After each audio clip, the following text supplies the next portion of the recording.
Hey everyone, welcome back to our new session. अभी हम लोग कर रहे हैं डाटाबेस मैनेजमेंट सिस्टम डीबीएमएस। अब हम लोग स्टार्ट करने जा रहे हैं इसमें यूनिट 1, जो कि हमारा होने वाला है बेसिक ऑफ डाटाबेस सिस्टम, या फिर आप इसको बोल सकते हैं फंडामेंटल ऑफ डीबीएमएस। ये यूनिट पूरा का पूरा बेसिक है। यहीं से आपका जो है स्टार्ट हो जाएगा डीबीएमएस का जर्नी। और ये यूनिट इसलिए इम्पोर्टेंट है क्योंकि इसमें हमको ये पता चलेगा कि डीबीएमएस क्यों इम्पोर्टेंट है, कौन कौन सा मॉडल होता है जो डीबीएमएस में यूज़ होता है, ताकि हम आगे जो है इसी चीज़ को बेस बनाते हुए आगे कंटिन्यू कर पाएँ। तो चलिए स्टार्ट करते हैं अपना यूनिट 1, जो कि है बेसिक ऑफ डाटाबेस सिस्टम। सबसे पहले हम लोग बात करेंगे कि डीबीएमएस क्यों ज़रूरी है। व्हाई डीबीएमएस, हम क्यों पढ़ रहे हैं डीबीएमएस को, ऐसा क्या नीड पड़ गया कि हमको ये पढ़ना पड़ रहा है, सिलेबस में दे दिया गया है। तो समझते हैं। तो every organisation store a huge amount of data. कहने का मतलब ये है कि आप कोई भी ऑर्गेनाइजेशन, छोटा या फिर बड़ा ऑर्गेनाइजेशन का बात कर ले, सब जगह क्या है, डाटा मौजूद है। बहुत ज़्यादा डाटा क्या है, सब जगह मौजूद है। अगर आप स्कूल का ही एग्जांपल ले ले तो स्कूल में स्टूडेंट के रिलेटेड जो भी डाटा है वो है, टीचर के रिलेटेड जो भी है वो है, सब्जेक्ट के रिलेटेड, मतलब हर एक जगह आपका क्या है, डाटा यूज़ हो रहा है। तो उस डाटा को मैनेज करने के लिए कुछ तो होना चाहिए, उस डाटा को मैनेज करने के लिए कुछ तो होना चाहिए। तो वही चीज़ जो मैनेज करेगा उसी को हम लोग बोलते हैं डीबीएमएस। इसलिए हमको डीबीएमएस ज़रूरी पड़ता है ताकि हम डाटा को जो है अच्छे तरह से मैनेज कर पाएँ। जैसे एग्जांपल के लिए हम अगर बात करें तो जो जैसे स्कूल का एग्जांपल ले लिए, वैसे ही कॉलेज का एग्जांपल ले सकते हैं। College store student data, college क्या करता है, स्टूडेंट का डाटा को स्टोर करके रखता है। तो सब मान लेते हैं पूरे स्टूडेंट का डाटा बिना कोई ऑर्गेनाइजेशन के ऐसे ही रख लिया, रेंडमली कहीं पे रख लिया, तो उसमें फिर सर्चिंग ज़्यादा मुश्किल हो जाता है, कम्प्लेक्स हो जाता है वहाँ पे। तो उसी को थोड़ा सा इफिशियंट बनाने के लिए, ऑर्गेनाइज तरीके से रखने के लिए हम लोग जो है डीबीएमएस पढ़ते हैं। जैसे कि और एग्जांपल अगर ले तो बैंक का एग्जांपल ले सकते हैं। बैंक अपने कस्टमर अकाउंट डिटेल्स को क्या करता है, स्टोर करके रखता है। हॉस्पिटल का एग्जांपल ले ले तो वो अपने पेशेंट के रिलेटेड जो भी इंफॉर्मेशन होता है, जो भी उसका डाटा होता है वो स्टोर करके रखता है।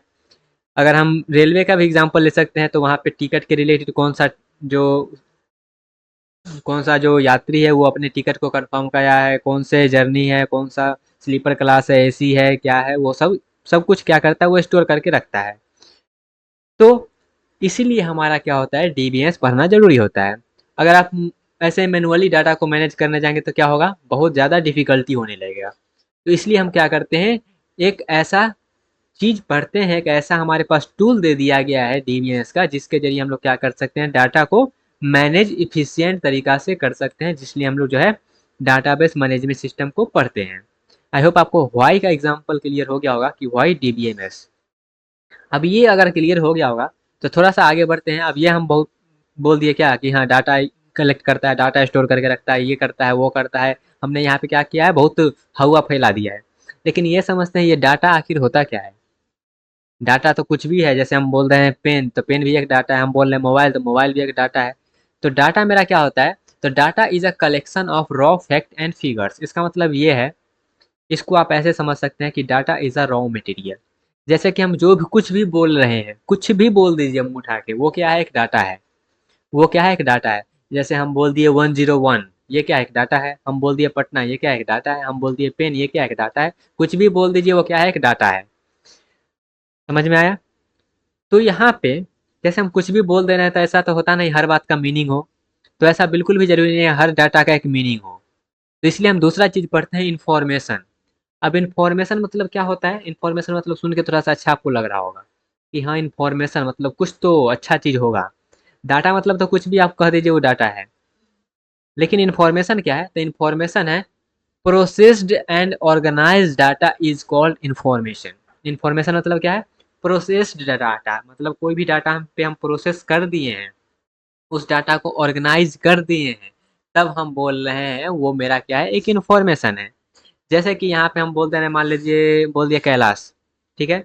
अगर हम बोल दिए 101, अगर हम बोल दिए 85, तो इस सब का कोई मीनिंग है नहीं कि हम कुछ भी बोले जा रहे हैं।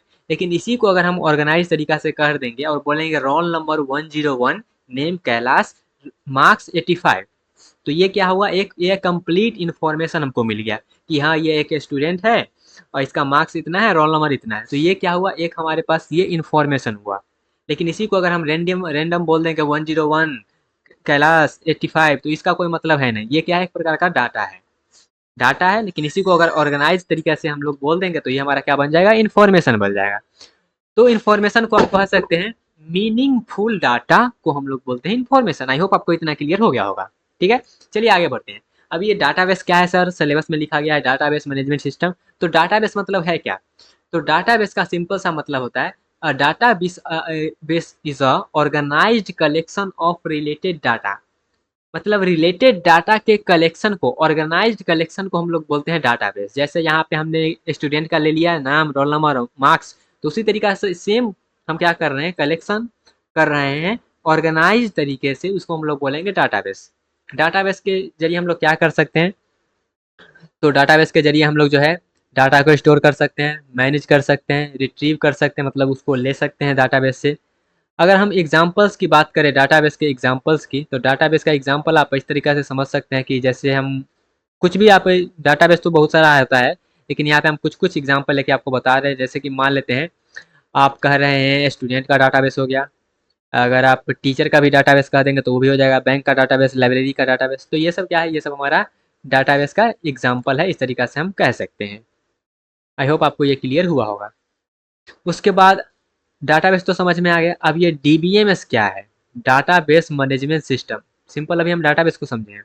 अब ये डीबीएमएस क्या है, तो डीबीएमएस का सिंपल सा मतलब क्या होता है, database management system is a software. ये क्या है, एक प्रकार का सॉफ्टवेयर है जो कि यूज किया जाता है डाटाबेस को क्रिएट करने के लिए, डाटा को स्टोर करने के लिए, मैनेज करने के लिए, डाटा को रिट्रीव करने का मतलब ये होता है कि हम डाटाबेस से कोई डाटा को ले रहे हैं, उसका मतलब रिट्रीव होता है।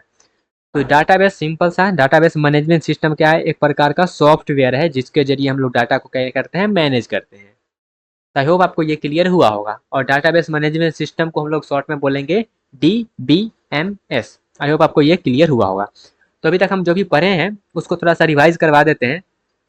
अभी हम क्या पढ़े हैं, अभी सिंपल सा हम पहले बोले डाटा। डाटा का मतलब क्या है, फैक्ट या फिर रॉ मटेरियल बोल सकते हैं। इन्फॉर्मेशन का मतलब क्या है, प्री प्रोसेस्ड डाटा बोल सकते हैं या फिर मीनिंगफुल डाटा बोल सकते हैं, उसको हम लोग बोलते हैं इन्फॉर्मेशन। उसके बाद डाटाबेस क्या हुआ, तो डाटाबेस मेरा हुआ collection of logical related data बोल सकते हैं, या फिर कलेक्शन ऑफ सिमिलर रिकॉर्ड बोल सकते हैं, या फिर बोलिएगा कि हमारे पास जो भी मीनिंगफुल डाटा है उसका कलेक्शन को हम लोग बोल रहे हैं डाटाबेस। अब डाटाबेस मैनेजमेंट सिस्टम क्या है, तो डाटाबेस मैनेजमेंट सिस्टम में क्या है, एक सेट ऑफ प्रोग्राम है या फिर बोल सकते हैं सॉफ्टवेयर है जो कि यूज़ किया जाता है डाटा को एक्सेस करने के लिए, डाटाबेस बनाने के लिए, उसके वैल्यूज़ को मैनिपुलेट करने के लिए, डाटा को इफिशियंट तरीके से एक्सेस करने के लिए। ये सब हम यूज़ करते हैं डाटाबेस मैनेजमेंट सिस्टम में। आई होप आपको ये चीज़ क्लियर हुआ होगा। क्लियर हुआ गाइस, सब कुछ समझ में आया। तो एग्जाम्पल जैसे कि आप, हम यहाँ पे बोले क्या कि डाटाबेस मैनेजमेंट सिस्टम क्या है, एक प्रकार का सॉफ्टवेयर है। तो सॉफ्टवेयर है, तो कौन कौन सा सॉफ्टवेयर है सर, जरा बताइएगा। था मास्टर साहब जरा बताइएगा, तो ऐसा कौन सा सॉफ्टवेयर है जिसका यूज करके हम ये सब कांड जो है कर सकते हैं, तो चलिए बताते हैं। तो डीबीएमएस सॉफ्टवेयर, तो सबसे फेमस जो सॉफ्टवेयर है वो है माई एसक्यूएल करके। माई एसक्यूएल एक सॉफ्टवेयर है जो कि डाटाबेस में हमारा क्या करता है, हेल्प करता है। और ये जो कंपनी इसको हैंडल कर रहा है वो होता है ओरेकल कॉर्पोरेशन। ये कंपनी जो है ये माई एसक्यूएल को अभी हैंडल कर रहा है। उसके बाद हमारा आता है ओरेकल डाटाबेस, तो उसको भी ओरेकल क्या करता है, हैंडल करता है। उसके बाद होता है माइक्रोसॉफ्ट एसक्यूएल सर्वर, जिसको माइक्रोसॉफ्ट कंपनी के द्वारा क्या किया जाता है, हैंडल किया जाता है।